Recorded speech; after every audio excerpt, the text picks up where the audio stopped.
Hello everyone, this is KC868. In this video, I will show you our new product. We have designed this KC868 A128 so that there are many GPIOs.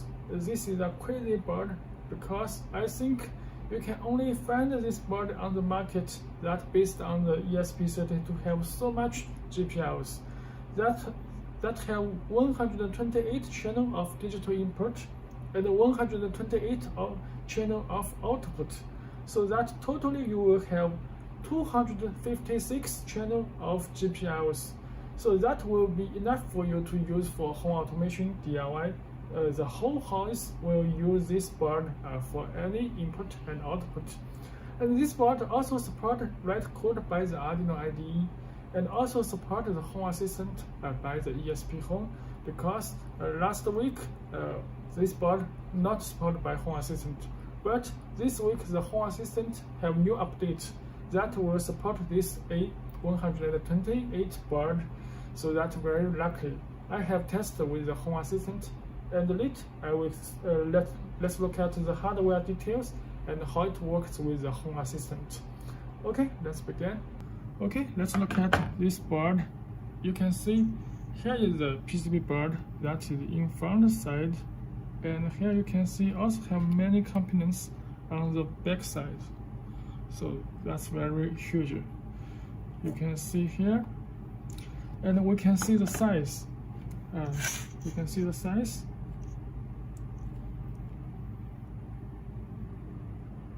And also you can change it to inch.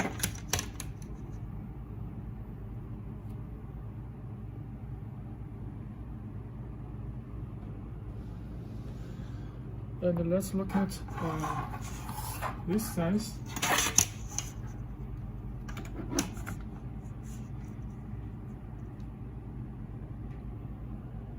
And change to inch units.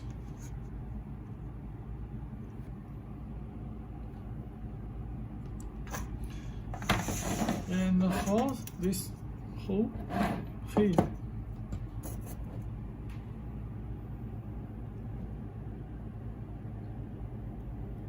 Okay, let's look at some parts details. Here you can see we have used the ESP32 module, and here you can see that is Ethernet, and this is USB for download, and that is reset for this ESP, and this is download button. Actually, you not need to use this button because we have auto download circuit, so this can use a function for define your by your code. And here you can see that external serial port that is to TXT and XT. You can connect with the HMI display. And you can see here that have 4 channel of analog input. That for 2 channel is 0 to 5 voltage input, and 2 channel is 4 to 20 milliampere.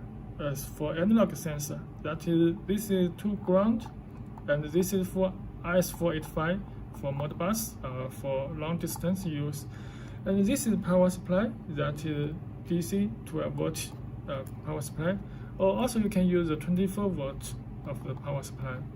And here you can see there are many green terminal, that is digital input. So digital input 1, 2, 3, 4, 5, 6. That will until to that is the last one is 128. So this all have used for the digital input, and this can use long distance. This terminal from your switch or from your sensor that max support 1000 meter. So this will be very long for enough to use. And here you can see that is digital output.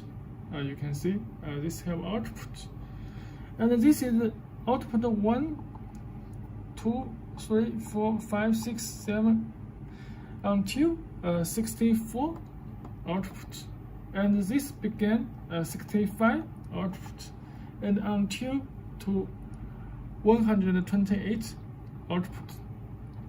And here you can see some LEDs indicate, because when the output is on and off. There are some LED indicate that is red, and you can see here also have LED indicate that have one side.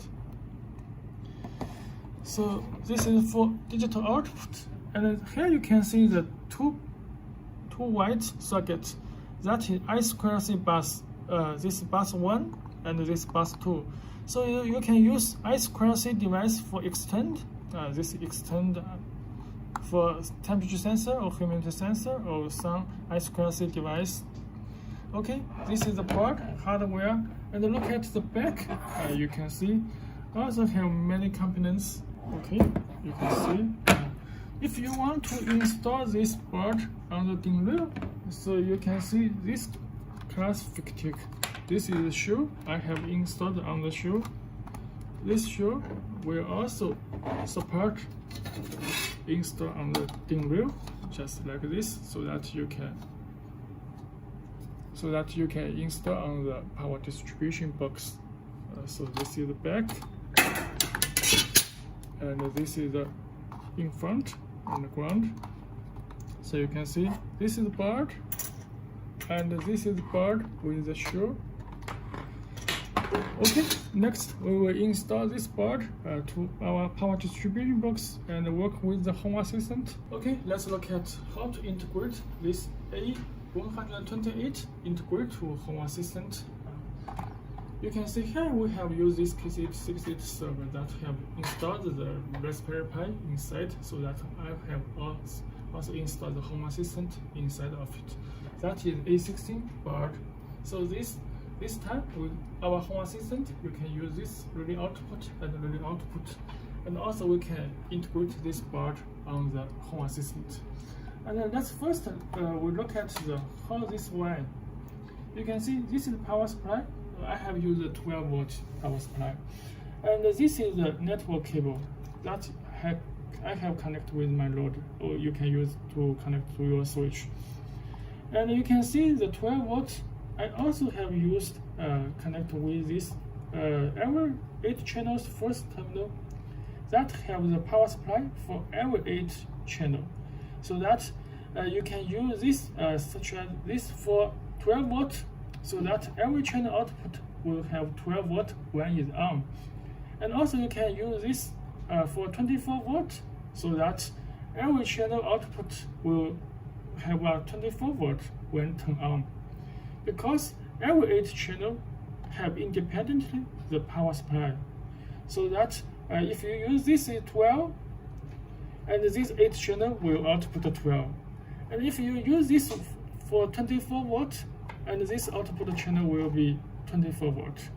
So you can use any volt of this V in, that is power supply in, and will have different terminal will have different the power volt output. So this is flexible for you to control the different power of your load. Now just for the demo video, I have connected all with the 12 volts, so that you can see I can install this terminal and connect with the 12 volts together. Okay, let's look at the PC software.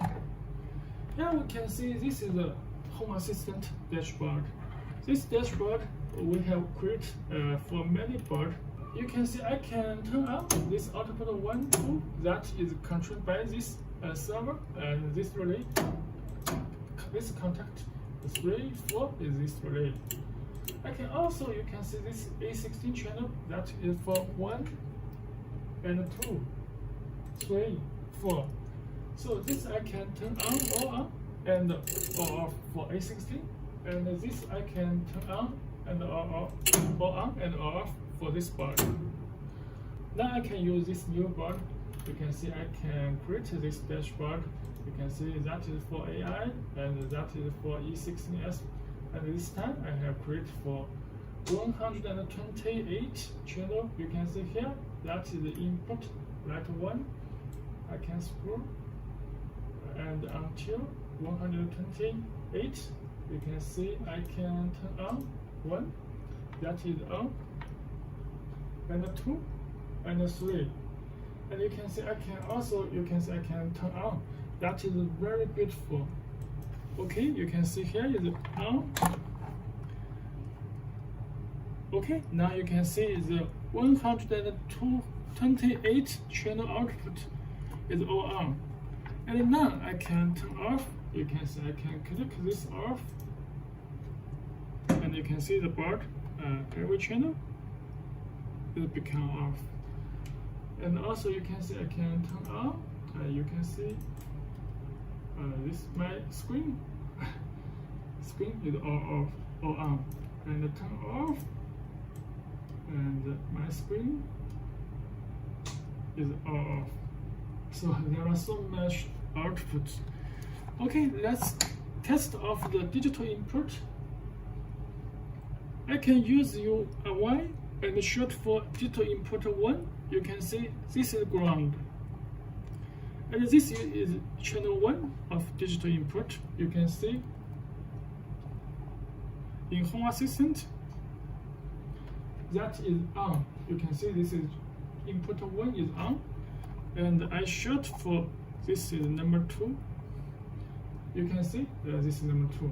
Okay, let's test with this input of 128 so that we can check whether the Home Assistant can deal with so much GPIOs.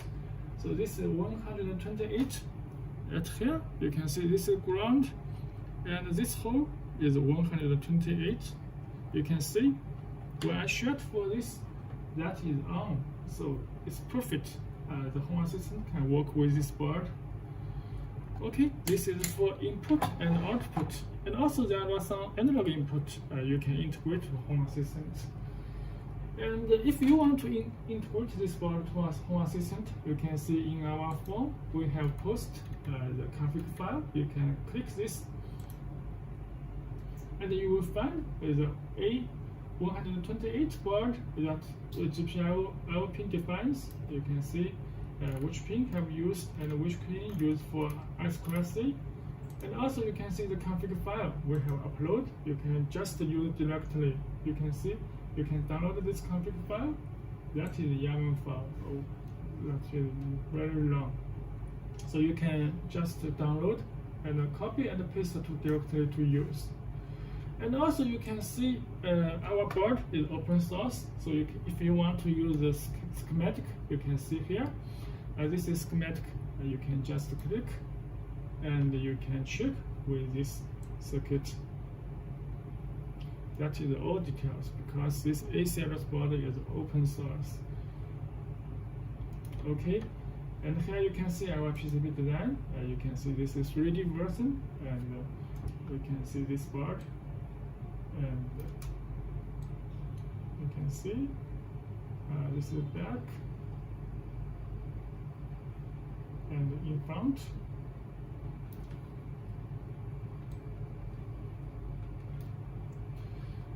Okay, this is a Home Assistant used for this board. I think it's very enough GPIOs for you to use. Okay, thanks for watching.